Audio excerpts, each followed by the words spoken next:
All attendees are in listen-only mode. Hi everyone, this is Sarah Butler with Faith Trust Institute. I want to welcome you to today's webinar, a focus on reproductive and sexual coercion. Don't ask, just tell. And I'll introduce our presenter in just a moment, but first I want to go over some technical information. First of all, you should be able to hear me as well as see the technical information slide showing up on your screen just now. If you're having technical problems, I recommend that you exit the webinar, return to the email link, and then reconnect that way. That should clear up any problems you're having. You might also check to make sure that your speakers or headset are plugged in and that your volume is turned up if you're having problems with the sound. All the audience members are in mute, so we would love to have your questions and comments, but you'll have to send those to us using the question feature on the right side of your screen. You can submit your questions anytime during the presentation, and then we're going to hold on to them until the last 15 minutes or so and try to take all your questions then. If you don't see the question box on your screen, there should be a small orange arrow somewhere on the right side of your screen. If you press that arrow, that will open up more features for you. The slides you see on the screen will be sent to you as a PDF later this afternoon, and I'll update those with any new information that Leigh shares with us today. And lastly, we're recording this webinar to make it available on our website for those who can't join the live session. We want to thank the United Methodist Women for sponsoring today's webinar. This is a part of one in a series they're sponsoring in 2016 as part of their domestic violence awareness campaign. The UMW's mission is to provide opportunities to grow spiritually, equip women and girls to be leaders, provide transformative educational experiences, organize for growth and flexibility, and work for justice through service and advocacy. You can visit unitedmethodistwomen.org to find out more about the great work that they're doing, and we really appreciate their sponsorship. So today's presenter is Leigh Hofheimer, and she is with the Washington State Coalition Against Domestic Violence. She has been an advocate and activist for 20 years, providing direct service. She's worked in shelters, she's worked on systems advocacy and public policy efforts. More recently, she's worked as a healthcare advocate, fostering pragmatic approaches to overcoming the barriers that exist between domestic violence survivors and access to excellent reproductive health service. So just a reminder, audience members, send in your questions anytime, and I'm going to turn this over to Leigh. Are you with me? Yes, hi, good morning everybody. Thanks for joining us. We're looking forward to talking to you about the reproductive and sexual coercion, and we'll just keep on rolling. Sarah's going to help me by advancing the slides, and we hope to get a nice little rhythm worked out here. So we would just like to do a poll to just figure out, give me a little bit better sense of our audience members. If you could just select one, and just to let me see kind of where people are coming from today, that would be great. Clergy member, youth minister, youth worker, lay leader, advocate, social worker.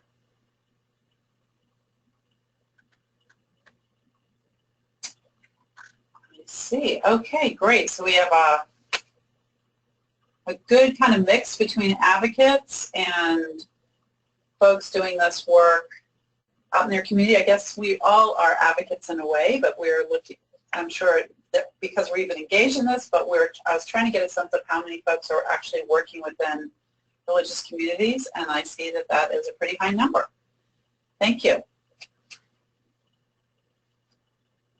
So we're just to give you an overview of what we're going to talk about in the next 45 minutes. We're going to talk a little bit about giving you a definition and some understanding around shared terms, what reproductive and sexual coercion is, our approach of how we've tried to, one of our strategies we've used within Washington State with domestic violence, sexual assault advocates, as well as healthcare-related professionals, and bridging the responses around reproductive and sexual coercion. We'll have a little bit of information about birth control and resources. We are going to have time at the end of this talk for questions, so please be sure to use your chat box feature as a way to track your questions, and Sarah will help me towards the end of this hour.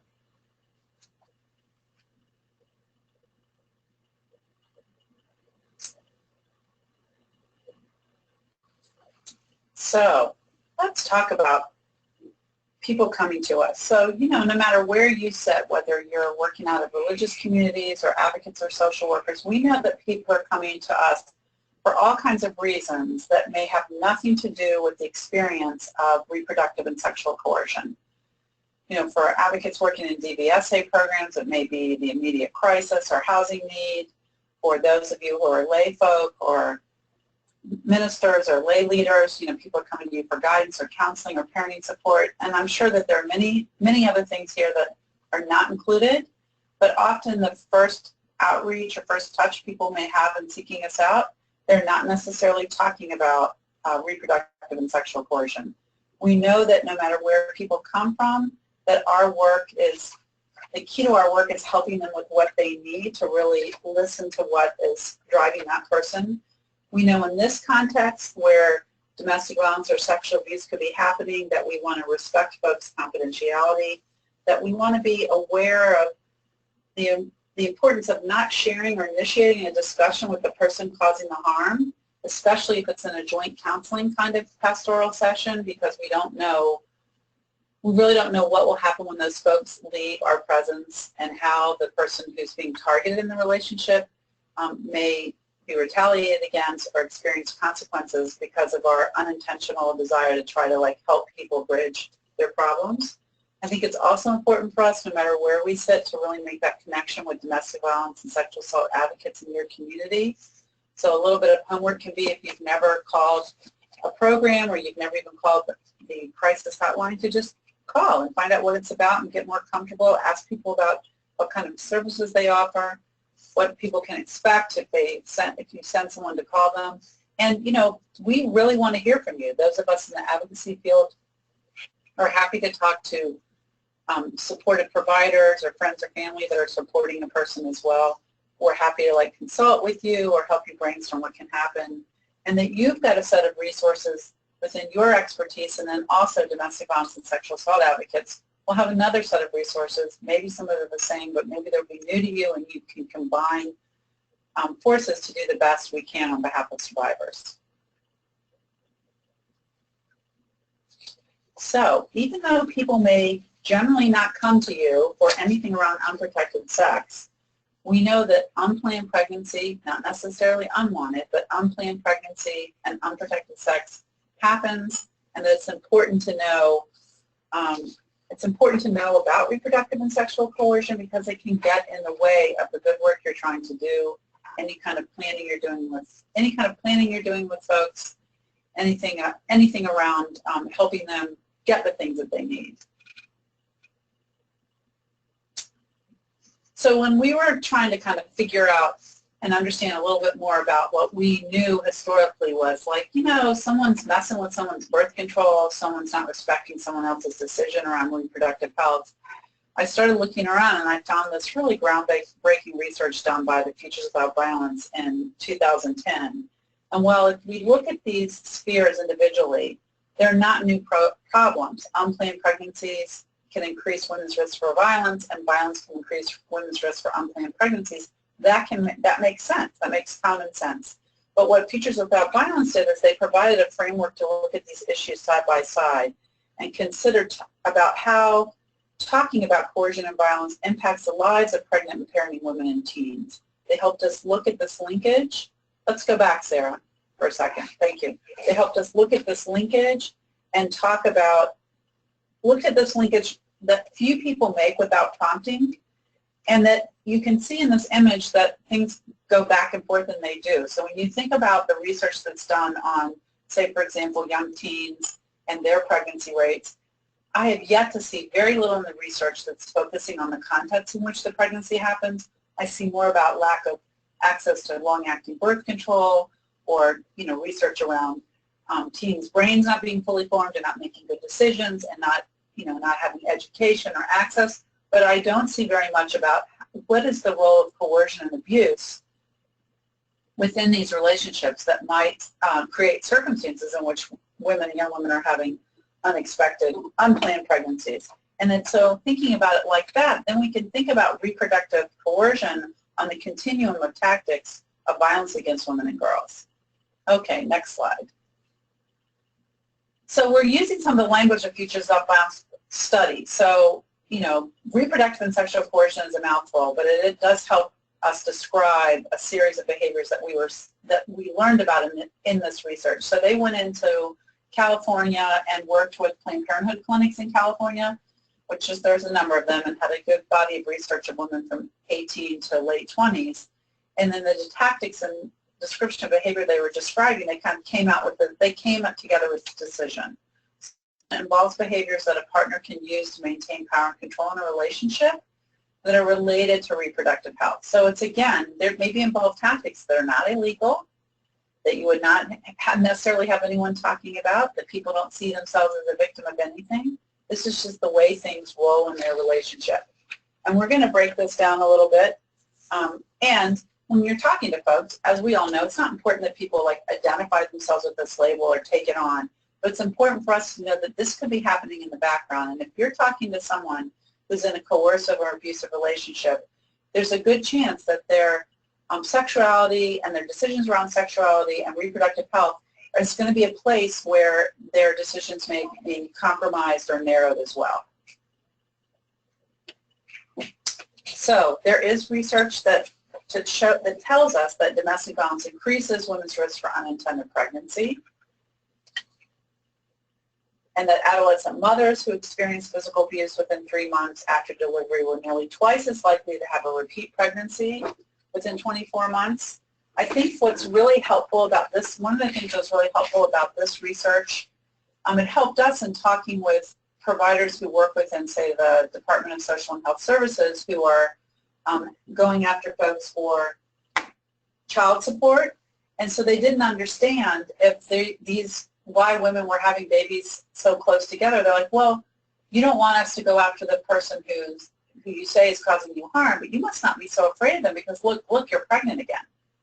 But when we talk to them about, well, if that pregnancy is happening within the context of reproductive and sexual coercion, and here's data that shows if you're someone who's in an abusive relationship, you're twice as likely to have a repeat pregnancy, it started to make more sense.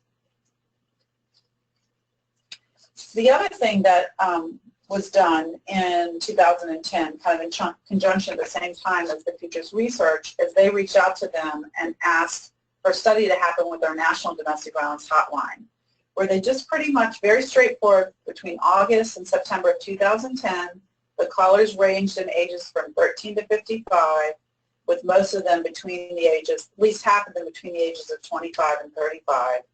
They really pretty much just asked them straightforwardly, can you tell the ways, what happens in your relationship, what's the ways you feel pressure to become pregnant, or you have someone interfering with your birth control options. Just kind of talk about what happened.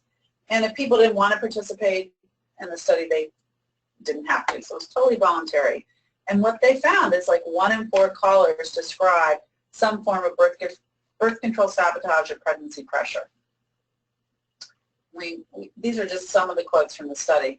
What struck me about this is just how bold the person causing harm was, the person who was being coercive.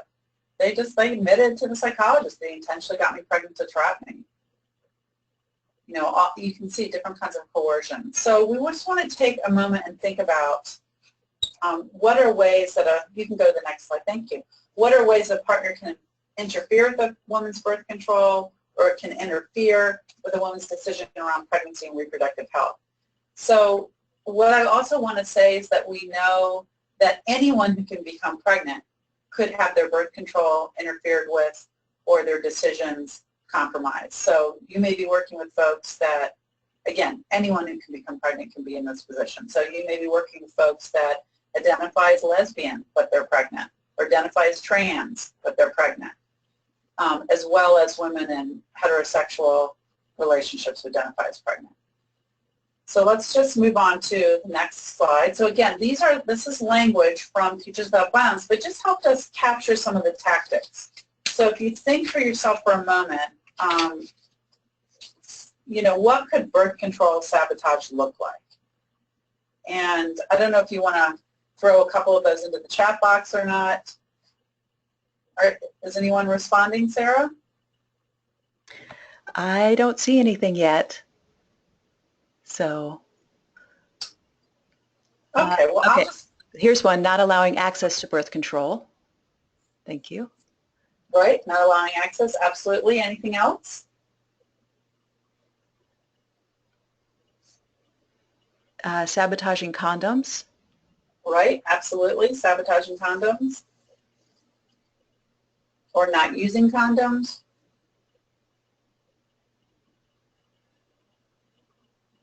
So we've had flushing pills, we've had if people still using a diaphragm or cervical caps, sabotaging those. Not, as someone talked about access, but like not driving someone to the clinic to get the birth control or preventing them. Transportation is an issue. And then pregnancy pressure. So what that looks like, you know, from the perspective of working, the description they were hearing from Futures, it would be things that like pressured folks to be pregnant. So if you really cared about me, you would have my child. Are you sleeping with somebody else? Is that why you're not pregnant? Are you using birth control and I told you not? It's against our, you know, religion or our cultural or community practices. You need to be pregnant. You shouldn't be doing anything to interfere with pregnancy. Is there anything else people can think of around pregnancy pressure? Well, we have a couple of other things from the previous, not pulling out when that is the agreed upon method or substituting different pills as birth control sabotage. So. Absolutely. Anything else people can think of around pregnancy pressure? Not getting anything. Okay. So then pregnancy coercion, the way Futures is using this term is kind of like raising the stakes. So it could be someone who is trying to influence the outcome of a pregnancy, whether to force a pregnancy with threats or coercion, or forcing someone to terminate a pregnancy with threats, coercion, or harm when they didn't want that to happen. You know, forcing a partner to carry a term against the partner's wishes through acts of violence, forcing a partner to terminate, injuring a partner in a way that a partner might have a miscarriage. You know, another thing you could think about with pregnancy pressure is like threatening to out your partner if they're not out to their family around lesbian or gay relationships. So threatening harm. So when we think about sexual coercion, just to briefly make sure we're all kind of on the same page around that definition, in this context, again, we're using a very broad definition, so sexual coercion can involve a range of behaviors that span from coercing a partner to have unwanted sex, to forcing a partner to have sex against his or her will, to interfering with the partner's choice to practice safer sex. It could involve threats of harm, threatening actual harm, rape. It can occur, again, in heterosexual or LGBTQ relationships as well. And, you know, you are also, of course, contributing to someone's exposure to a sexually transmitted infection or HIV infection by forcing them to have sex or not use birth control that you want them to use, that you all agreed upon. Again, in the context of a coercive or abusive relationship. So, Leigh, we had a couple more people write in. One was making a person feel guilty about past abortions, or getting other people to reinforce getting pregnant. Absolutely. So it sounds like you all maybe have already had some of these discussions, so that's great. So we can just build on some of your knowledge. So the next slide, we've included some of the examples that, again, Futures came up with and what they heard from people either in the Planned Parenthood clinic study or in where they came up with the term to coin reproductive and sexual coercion. I think you all really talked about these as well. And again, the qualitative and quantitative research has shown an association between birth control sabotage and domestic violence. Remember those two spheres linking. You can go on to the next. Pregnancy pressure, again, one of their studies. Again, this is the same doctor, Dr. Miller, who did the Planned Parenthood study for Futures. In one of her studies, she showed that a quarter of adolescent females reported that their abusive male partners were trying to get them pregnant. And that threats or acts of violence if a partner does not comply with the perpetrator's wishes regarding the decision of whether to terminate or continue a pregnancy. So again, just kind of giving you the way we talk about these definitions if you care to use this information in education or other training that you're doing. So, you know, now we have like this shared understanding of what is happening, what these tactics look like, and how does this fit in this longer term vision of what we want for folks. What we want for people is to have love and sex with whoever they want, as many children as they want, access to good schools, health care. We want violence and coercion to stop. We want long-term choices for folks. And what we want is liberation. And if that's the big thing, our big vision that we want, we have to address what gets in the way of it.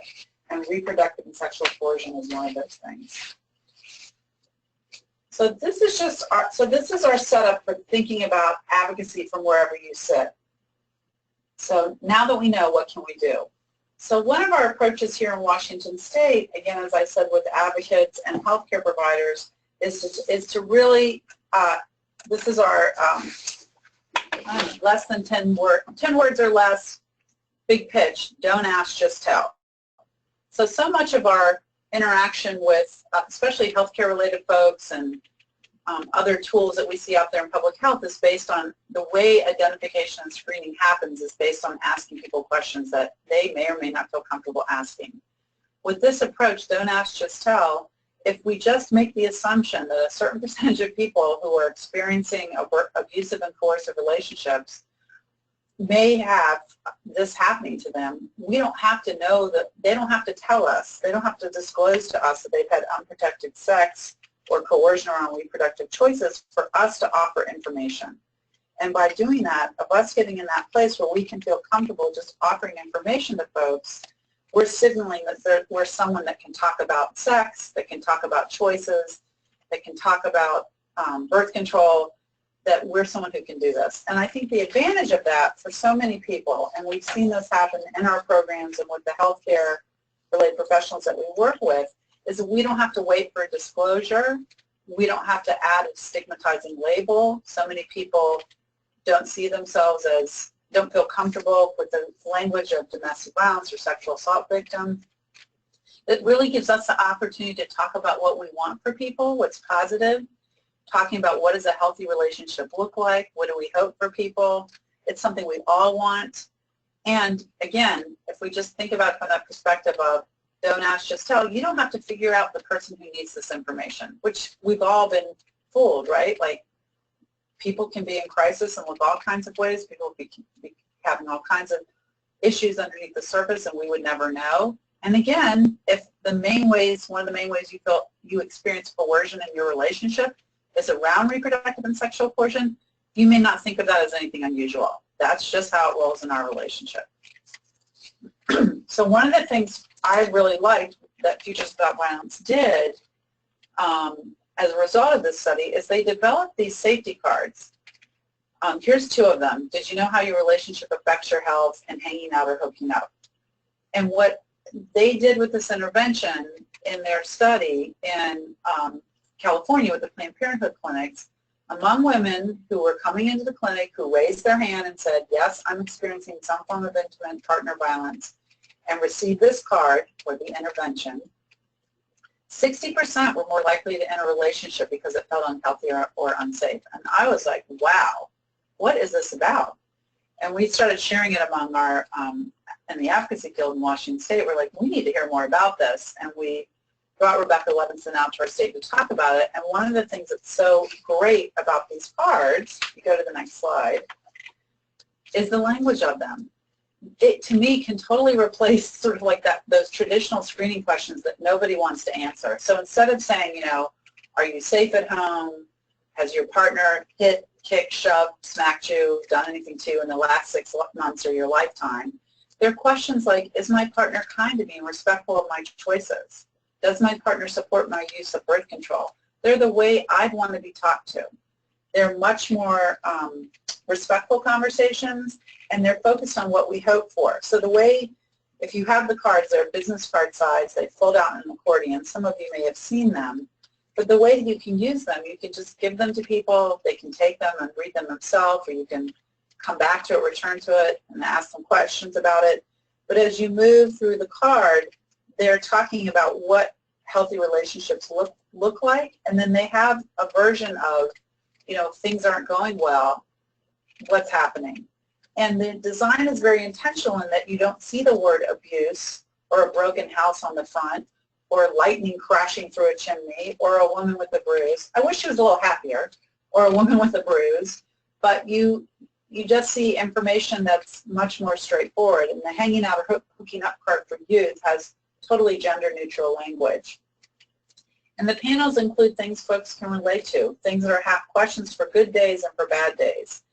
And you begin the conversation in a positive place, and the back of the card has at least the 1-800 numbers to the national hotlines. And I really think that it's a place that just having these cards out can be a place where you can open the door to conversation or something that you can return to without people having to disclose to you all the awful stuff happening in their lives. So we talked with advocates and healthcare professionals about having these cards available, introducing them, and then for our advocacy world, and I think really anyone who's seeing people, we combine that with another approach. So we have don't ask, just tell, and then we have a first aid approach for reproductive and sexual coercion. And that is emergency contraception. So emergency contraception, not everything that might need to happen for a person can happen in that conversation you're having with them. And the goal is not to fix the harm, but to help repair it. And emergency contraception is like first aid for reproductive and sexual coercion. It can't take care of everything, but it can help. So, and just having that conversation, we realized with advocates that we needed to spend some more time talking about what is emergency contraception. It's really changed over the years. Is it accessible for us? How does it work in the body? What's it about? And then with healthcare folks, we talked about in the context of, like, if you're not waiting for people to talk about, to give you the disclosure of the awful unprotected sex thing that happened to them, but you just say, we have it available. Same way with advocates, we've got it available. We'll get a little bit further into that. You can have that discussion. So one of the first things we had to do was talk about, give everyone some good information about, well, like, how does emergency contraception work in the body? We have some confusion about emergency contraception and abortion medication, and we need to get clear about that. So here's what we've been sharing with folks. And Sarah's going to try to bring up a very brief video. It's just a minute and a half, and we'll see if folks can watch it and just chat to her if it doesn't work.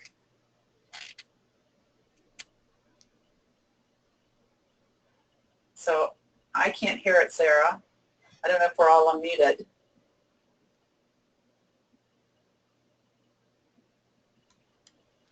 Yeah, I'm sorry. I don't think I can get the audio to work.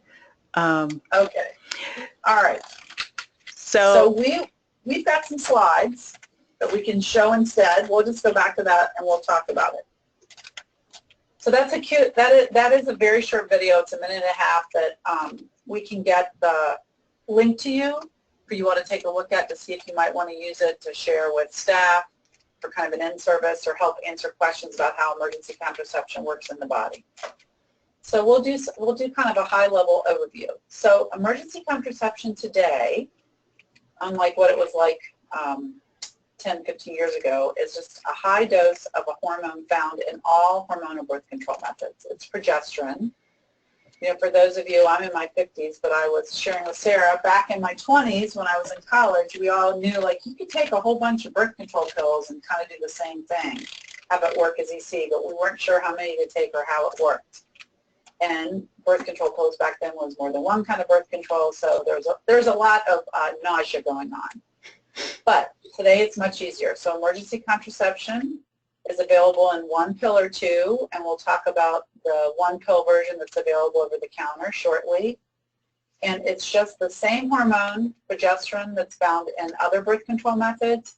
And it's also the hormone that's there. I'll talk about that in a second. Let me just finish this slide. It helps prevent pregnancy by either, it works in kind of like one of three ways in your body, depending on where you are in your cycle, depending on your body.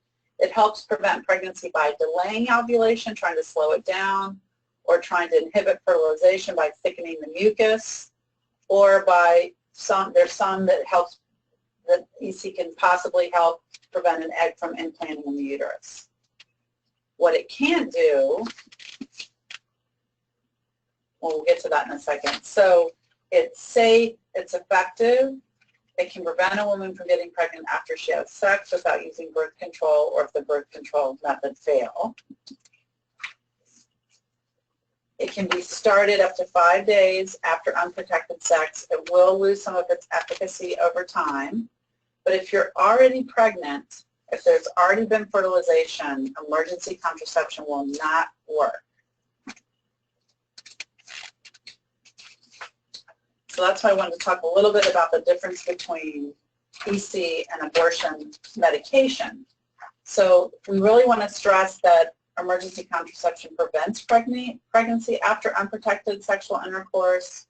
Those are the kind of the names you see, Plan B, Next Step, Ella, morning after pill. It can work up to 5 days after unprotected sex or 120 hours. Abortion medication can end a pregnancy. It can undo fertilization. It ends pregnancy in the first 9 weeks. And those are some of the names that you find it. It is not the same thing as abortion medication. It has few side effects. So the side effects can be nausea, you will bleed. That's, just trying to help you slough off what's in your uterus. If you throw up from it, like anything else, if you throw up within 2 hours, you would have to take it again. Again, it won't interfere if you're pregnant. People walk around pregnant all the time and don't know it. So it's not going to interfere with your future pregnancy either or infertility. And that, some of the questions that people have had for us is that I think one of the key things that's been helpful for advocates to understand sometimes is there's this idea sort of in public media and popular media, movies and books that people have intercourse and they're like, oh, I felt this was the time that, I got pregnant. I knew it happened. And maybe people were feeling a rush of hormones, but fertilization does not happen immediately. So that's how emergency contraception can work, because that fertilization does not happen immediately. So someone could take emergency contraception every day or take it over and over that day, and it wouldn't hurt them. It would be a very expensive form of birth control, but it's only one hormone, progesterone, which actually is the same hormone that supports pregnancy if you are pregnant. What if you took it and you took a birth control pill? That's fine. You're not going to hurt yourself or the developing pregnancy. Emergency contraception is, we'll talk about who's eligible for it, but yes, you can give it to teens. And if you think about it, when I talked about people walking around being pregnant all the time and didn't know it, you couldn't be selling emergency contraception over the counter if it was something that made you really sick. And we'll be talking about that in a moment. So the other question that comes up for a lot of times from advocates or other folks, even folks who are healthcare related professionals, it's just offending someone culturally, or is there a culturally sensitive way to talk about emergency contraception if we've been offering it? And I've heard a lot of good responses from public health nurses that I like to use, and kind of my own experience. As long as you're not telling people what to do, you're just offering them information, you are not being insensitive.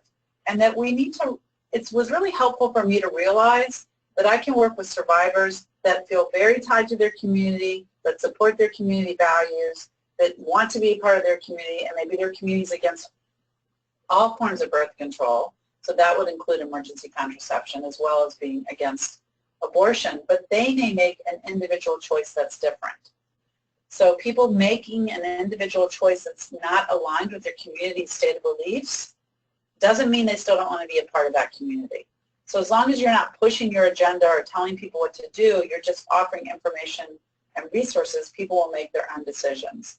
So I can think of a couple of examples. So we know there's a lot of research around the high usage by Catholic women of emergency contraception and abortion services. I have a really personal example. I volunteer in the Orthodox Jewish community from time to time.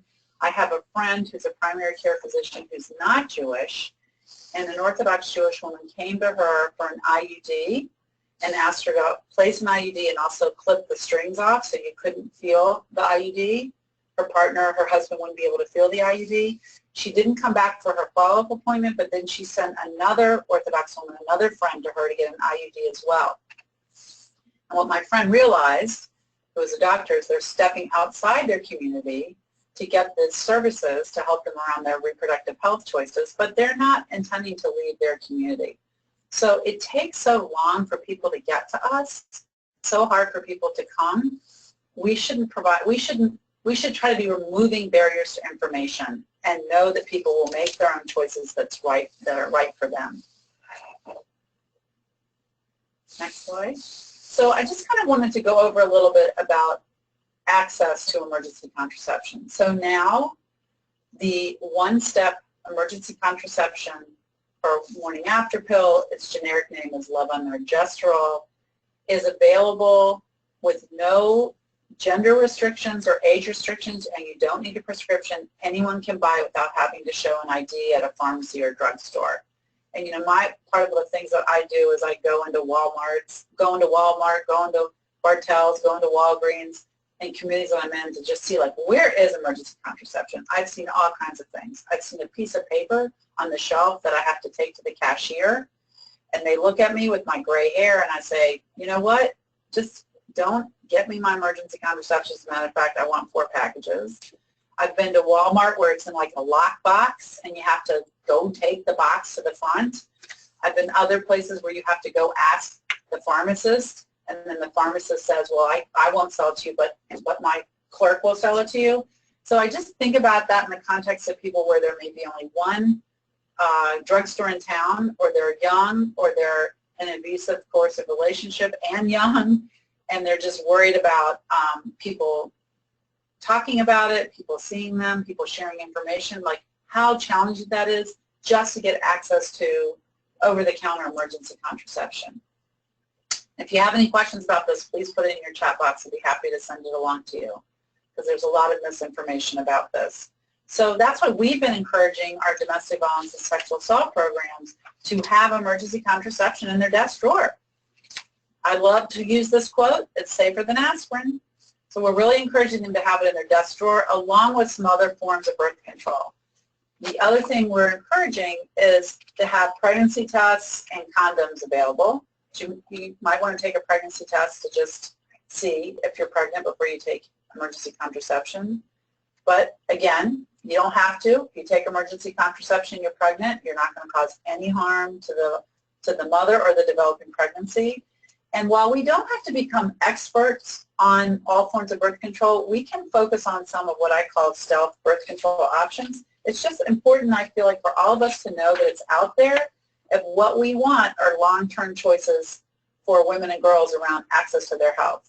So let's just look a little bit at some of these choices. So besides emergency contraception, the other forms of birth control that are less likely to be felt by a partner or to be used without a partner's knowledge are these forms. So you have the IUD. There's a hormonal IUD, and there's a copper IUD. And the other thing to think about is for women and girls who are in an abusive or coercive relationship, their partner could be tracking their period. So it's important to know, like, which forms of the stealth birth control interfere with your period and which ones don't. Well, you know what? All the hormonal forms of birth control interfere with your period. So emergency contraception is good because, you know, it's short-term in that sense. The only form of the stealth birth control that doesn't interfere with your period is the copper IUD. And what we suggest to people is copper IUD and ask for the strings to get cut off.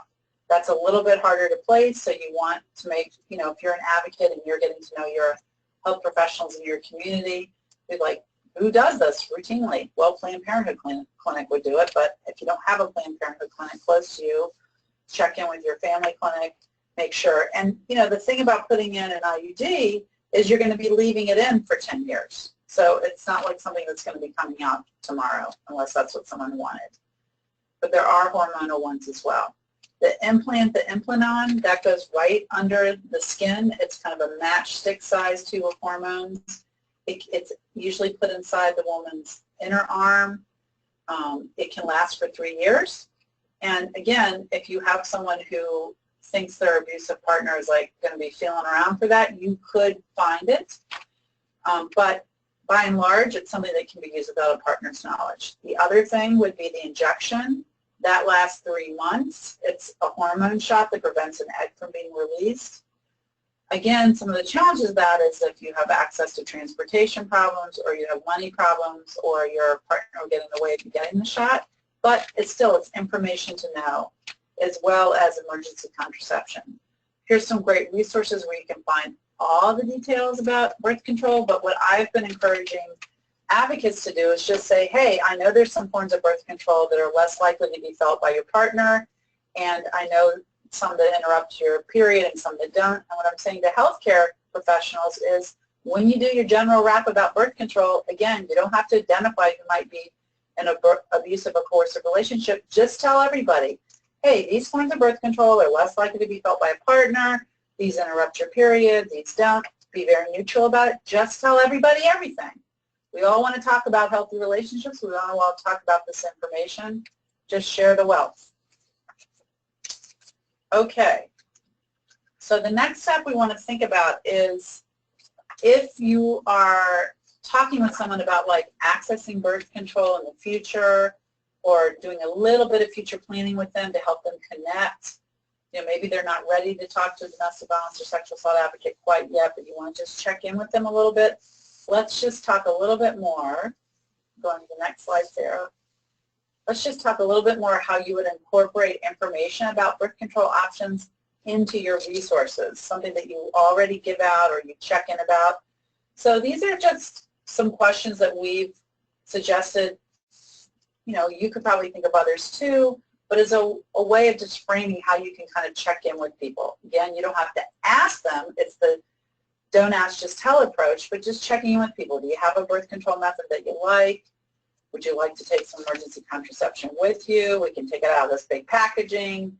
I've had survivors tell me, oh yeah, I put it in my vitamin bottle. I put it in my car. I put it in the visor in my car, because you know, people sometimes are in situations where maybe they're having unprotected sex or sex that they're not planning to have as a survival mechanism.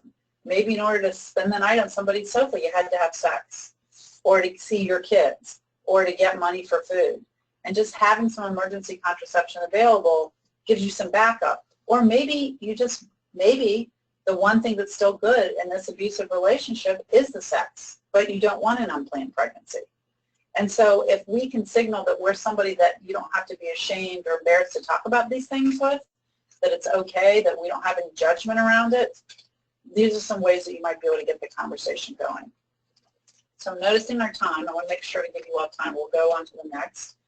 For folks in Washington State, the two biggest barriers for teens accessing birth control is generally parental notification and costs. In Washington State, we're so happy that teens do not need parental consent to access birth control or abortion services, and that we do have a program in our state called Take Charge for low-income teens that helps provide birth control for a year.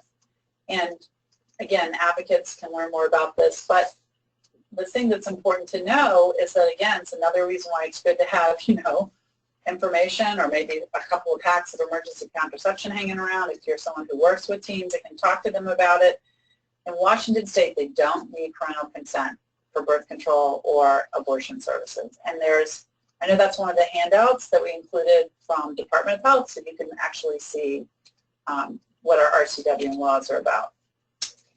So that's really important. The last thing that I wanted to just kind of leave you with before we get into a little bit of the resources and questions is that we see this work as a part of a larger effort around reproductive justice movement. So, you know, I would say this term, reproductive justice, was coined by Loretta Ross and African American women specifically back in the early 90s, where we're saying, like, we want to think about reproductive justice.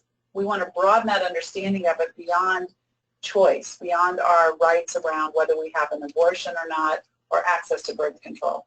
That reproductive justice in this broader term really is that when we situate people being able to love who they want, have sex with who they want, have as many children as they want, not have those decisions made for them, have access to good healthcare, good schools, safe communities for ourselves and our families. That really broadened what reproductive justice is about. And when you center folks who are most marginalized, who have the least power, and think about and ask them, what do they need to have all these things? That's reproductive justice.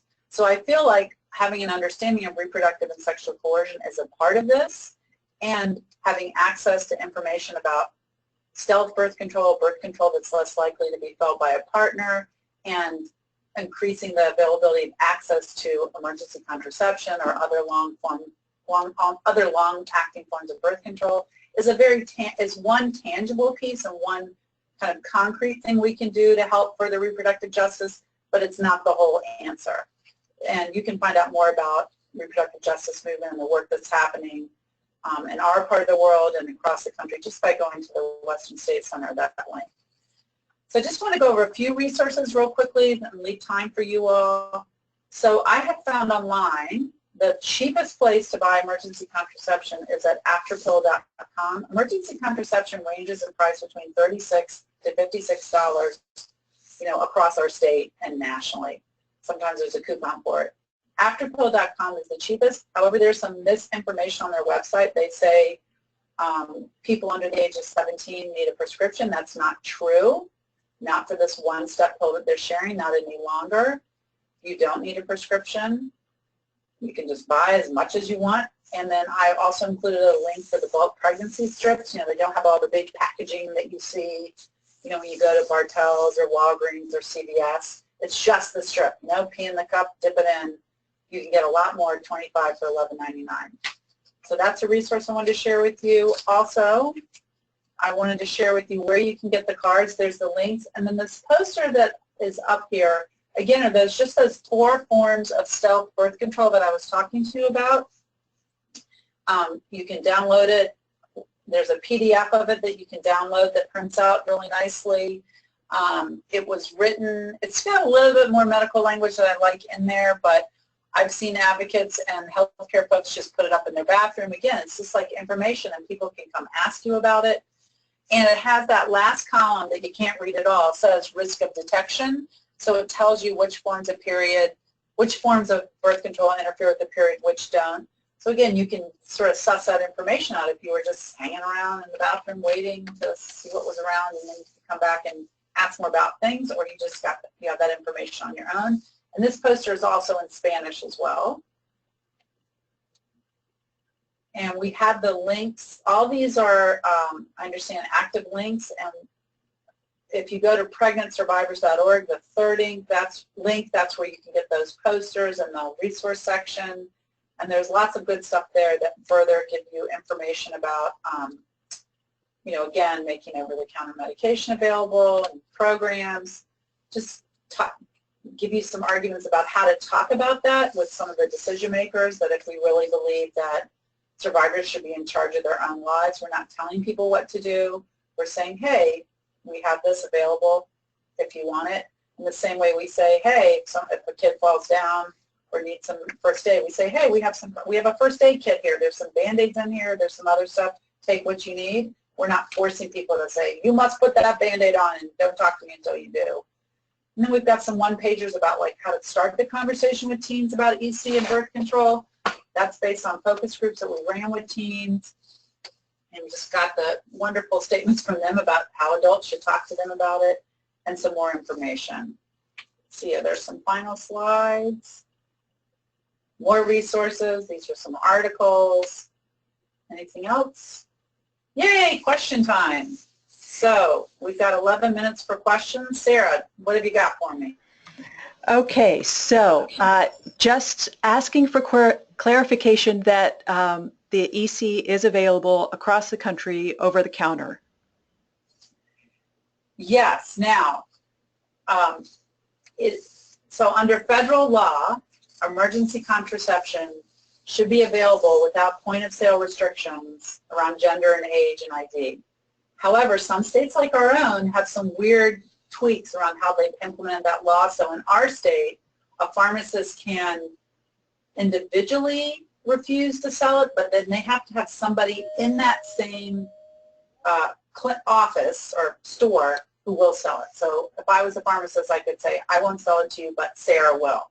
So the person doesn't have to go to another place. So you kind of have to go suss out what actually happens in your community or look at your state laws. But federally, EC, the one-step version, not the two-step, the two-step which has two hormones and it's often called Ella, you need a prescription for that. But the generic one-step called Plan B, morning after pill, levonorgestrel, is available under law without age, ID, or gender restrictions. Okay, thank you. So we have a question here basically saying that thinking of emergency contraceptive as a first aid is kind of mind-blowing. And just to clarify that you recommend having the pills in advance just in case someone discloses that they need it. Yeah, I mean, it lasts for years. It's got a long shelf life. And what we've said to advocates is like, you know, again, people who are coming to you, you're not a healthcare clinic, I assume, and you're not a Planned Parenthood clinic. You're not going to get droves of people coming to you wanting emergency contraception, nor even talking about it. But if you say, like, among other things, we can help you get help with public benefits, we can help you get a school backpack, we've got stuff here, we've got some frozen food, we've got some rice, we've got information about birth control options, we've got some emergency contraception and condoms, then people can be like, oh, yeah, I'll have some of that. And so we just encourage people to have like 1 or 2 packs and see how long it lasts you. But to just put it out there early because the timeliness is important. It's not, you know, it's kind of counterintuitive for advocates because we will always come from the place that it's going to be survivor driven, we're going to wait for somebody to bring it up. But then it's, you know, then you lose the effectiveness and you lose the ability for someone to make some choices about what they want to do about the fact that they had unprotected sex because it's only effective for 120 hours and it kind of loses, it does decrease in efficacy the further away from the time of unprotected sex. So if you wait 2 or 3 days, may be worthless. So we've been talking to folks about like just try to figure out how to introduce it neutrally like you would other resources. It's not a service, other resources you provide for folks. And people will choose and might say like no, or I had this experience of a woman, again, my age, say, well, you know, I'm not worried about pregnancy, but I am worried I might have an infection because I know my husband isn't faithful to me. I just didn't think you all talked about this kind of stuff. So it just kind of opened the door to normalizing having a conversation around sexuality and what people's needs might be about reproductive health. That really stuck with me. Yeah, and I would say that for people in the faith community, if you are feeling uncomfortable about having these conversations, this is when you get in touch with your local DV/SA shelter or advocates and, you know, talk with people about how to start the conversations, especially if you're talking with teens, because we have a question here about how can you bring this up with young people who you think are in danger or, you know, who may be experiencing this? Well, I think having the card around is good, hanging out or hooking up, having that be like, I live close enough to my kids' high school that people come home at lunch and I have little stacks of these cards on the kitchen island and I know when people have looked at it because they're messed up. So having some information like that, you know, in your office is something that people can look at. They also have posters, Futures Without Violence, and we also have something on our website called, I should have included that link, but How's Your Relationship and Love Like This. So just having some information around that just people can pick up at their own will and chat about it with you is great. And then with teens, what I often say to teens, one of the great quotes on that one pager says, you know what, it's hard to talk about sex, but somebody should be comfortable in the room and it'd be nice if the adults were. I love that quote. So what I often say to teens is like, I have some information about birth control, would you like me to share it with you? And just give them an opportunity to say yes or no. So you don't have to, again, find out the bad thing that's happening to them to offer information, and then that might backdoor you into another discussion, or it's building that trust that says, oh, you're somebody I can have this conversation with. We have a question here about the prevention approach, talking about healthy relationships, and when is it appropriate to start having those "this is what a healthy relationship looks like" conversations with teens? I think as early as you can, and it can be age appropriate. You know, how's your relationship? Again, one of the things I like about, you know, if you're talking to really young kids, like if we think about kids from like age, I don't know, 2 to 7, you can start with something like, what does being a good friend look like? How do you feel when you're around your friends? What happens when you don't like what a friend is doing? How do good friends treat each other? Who can you talk to when you have a problem with a friend? And then as you get into a little bit older group, like you're heading towards like late elementary school, getting towards middle school, what does being a boyfriend, girlfriend mean to you? What does it mean to like someone? How would you want to treat a boyfriend or girlfriend? How would you want to be treated? You know, and then you could maybe use media a little bit. What do you think is cool about X pop star, you know? And then asking kids, is there anything about a relationship you want to ask me? So I think you go as early as you can, just with more age-appropriate questions. And we've got like some, as again I said, we have this thing called How's Your Relationship? Chat about love with those you love. We have some age-appropriate. We go all the way through being married, because there's this funny thing that happens sometimes when you're married and people stop talking about how things are going. So I hope I answered your question. Yes, thank you. I have one last question here. Can EC or birth control be used as a means for sexual coercion tactic to rape intimate partner? And how, as advocates, could we cater to this type of concern? I'm not sure I get the question. Tell it to me one more time. Read it to me one more time, Sarah. So can emergency contraceptive or birth control be used as a means for sexual coercion tactics to rape an intimate partner? So I think what she might be asking is, what if I rape you and then I force you to take emergency contraceptive or birth control? And how to address that? I can totally see that happening, but it's interesting to me, like, I don't know how you would know that unless, you were in, so yes, that could happen.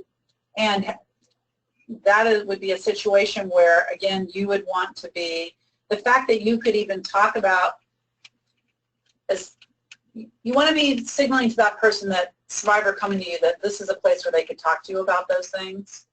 So if you're a lay person or a youth minister, or you're an advocate in a program, or you're a social worker, to say, among the kind of resources we have access to is information about birth control. We've got emergency contraception. We know that this can be it can be difficult to talk about, negotiate in any relationship. If you're having those kinds of just kind of introductory statements, then the other person on the other side of the table knows you're someone they can talk to about it. It's just the fact that it can happen, and that people don't often recognize that as a place, but they're being abused. People can say, like, the best thing about my relationship and an abusive relationship is the sex is still really hot and it really pressures me around it. Or they can say, that's just part of being, this is my obligation to my community, my family, is to have as many children as I should. And that it's not important for us to make people label themselves as abused, but that it's happening and you're offering introductory statements and information, then a person can tell you that. If they choose to tell you that at some point, then you can work with them to think about, like, well, what do you want to have happen? How do you want to help plan around that? And if you're an advocate or not an advocate, that might be a great place for you to connect with a domestic violence or sexual assault advocate to sort of help this person plan and anticipate what's going to happen and plan for their safety. It's not about necessarily leaving the relationship, but how do we help you be safer in that relationship? So that would be a place to have that good partnering happen, and you can do that on behalf of the survivor. You can do that with the survivor. So I think I hope I answered that question. Thanks, Leigh. So we have about 30 seconds. Do you have any final words you'd like to share? No, I just want to say that I know you said, Sarah, if you're having trouble talking about this, call your local domestic violence shelter or program. I just want to say, in our state, we're having this conversation in an ongoing way. So I wouldn't say every domestic violence advocacy program or every sexual assault advocacy program in Washington State's got emergency contraception in their desk drawer yet. We're pushing that as terms of like, let's have a conversation about it. So I think a good place to also, I think it's great to check it out because more and more people are doing it, but I also think it's great to talk to people at a family planning clinic or a health clinic or a health educator to say, like, I could use some coaching with how to help get this started, or these are the kind of questions that have come up. Come and do an in-service with you all, or again, consultation and talk. So I would do both, partially because I also think it's really important to know what you're sending people to when you go to a domestic violence or sexual assault program. And remember, you don't have to go there just for shelter. You can go there for all kinds of advocacy. And most people don't seek shelter. They seek all the other kind of help navigating systems. So don't be afraid to connect with advocates for that. And I think we're working on this liberation together of trying to help women and young girls have as much access and control over their lives as possible. Awesome. So that's the end, I think, and feel free to contact me for more questions and information. I think it's my information in here, Sarah? It is. It's at the end of the presentation, so it'll be in the PDFs that I send out. So great. Thank you so much, Leigh. I want to remind everyone that we have a follow-up, part 2 to this conversation on June 1st, and it's about reproductive coercion and faith beliefs. So that should be a very interesting conversation that will grow out of this conversation. I also want to let you know we have upcoming webinars. Please check our website to find out more of them. Our next one is on April 6th, and it's a roundtable to discuss the movie Spotlight and what faith communities can learn from the film. So that should be great. April is Sexual Assault Awareness Month and Child Abuse Prevention Month, so we have resources on our website for faith communities. And also we've started a free online book club, and every couple months we read a book.